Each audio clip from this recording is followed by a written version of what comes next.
नमस्कार. Yes news महाराष्ट्रामध्ये आपल्या सर्वांचे स्वागत. महाराष्ट्रात बांगलादेशींना जन्म प्रमाणपत्र खोटे कागद डॉक्युमेंटच्या आधारावर देण्याचं खूप मोठं कारस्थान देवेंद्र फडणवीस सरकारने उघडकीस आणलं आहे.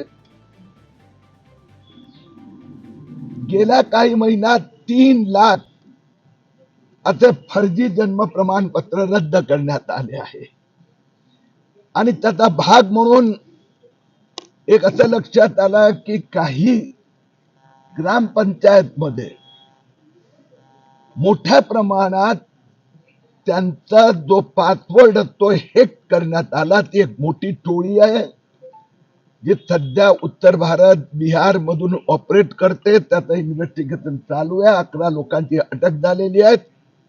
त्यांनी महाराष्ट्रातील अनेक गावांचे टर्मिनल हॅक केले आहे. आतापर्यंत 7 गावाचा FIR झालेला आहेत आणि 67,000 असे जन्म प्रमाणपत्र रद्द करण्यात आले आहेत. आज सांगली जिल्ह्यात 2 गावात मी भेट घेत आहे. अधिकाऱ्यांची चर्चा करतोय. माझ्या मनातले चर्चा चालूच होते. याच्या संबंधी वरिष्ठ अधिकारी आले. त्यांनी त्यांच्या पद्धतीने चौकशी ऑडिट स्पेशल इन्स्पेक्शन ऑडिट सुरू केलं आहे. एका बाजूला तहसीलदार निबंधक यांनी दिलेले खोटे जन्म प्रमाणपत्र आणि दुसऱ्या बाजूला असं सिस्टम हॅक झालेली आहे. त्या दोन्हीवर करेक्शन सुरू आहे.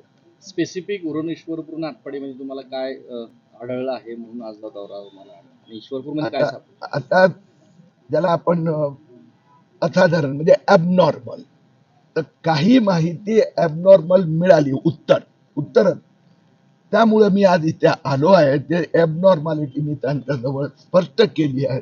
त्यांनी सांगितलं की आता आम्ही दुरुस्ती करू आणि दुरुस्ती करून आम्हाला एक 10-15 दिवसात आम्ही पूर्ण हे झाल्यावर ॲबनॉर्मॅलिटी मान्य झालेले आहेत. त्यात अर्धे टाकले आहेत, अर्धे टाकले नाही आहेत. तर त्या पुढच्या 15 दिवसात ते दुरुस्ती करून मग त्यानंतर त्यांचा रिपोर्ट आल्यावर पाहू. हे संगणमतानं सगळं केलेलं आहे का टेक्निकल?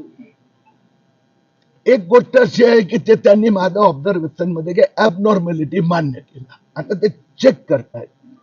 भीती कशी असते मी तुम्हाला सांगतो. नंदुरबार मध्ये जे सिस्टम प्रमाणे जन्माच्या नोंदी जुन्या घेतल्या गेल्या त्यात तिथला इन्चार्जला इन्स्पेक्शन साठी पाठवल्यानंतर 11 ते 20 1120 ज्यांचं त्या गावात कधी त्यांचं काही अर्ज नाही, जन्म प्रमाणपत्र नाही, काही नाही असे नाव नोंदवण्यात आले होते. त्याच्यावर आता FIR दाखल झाला. तर इथे आता ते चेक करतायत. तर रिपोर्ट येईपर्यंत वाट पाहत.